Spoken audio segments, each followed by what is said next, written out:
وصفة ماربل كيك جدا مقاديرها مضبوطة، بإذن الله تنجح معاكم. نجهز مقاديرنا بهالشكل الحلو.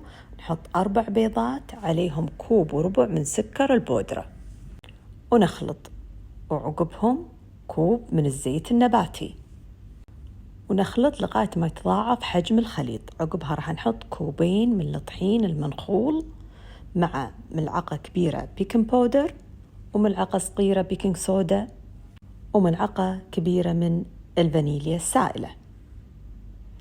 بعدها 1 كوب من الحليب عليه ملعقة صغيرة خل، وكذي الخلطة خلصت. الحين نقسمها قسمين.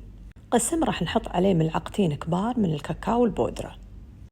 بقالب الباوند كيك نحط فيه ورق الخبز، ونبتدي نسوي هالحركة هذه بالتناوب، يعني مرة فانيليا مرة شوكولات لغاية ما تخلص عندي كل الخلطة.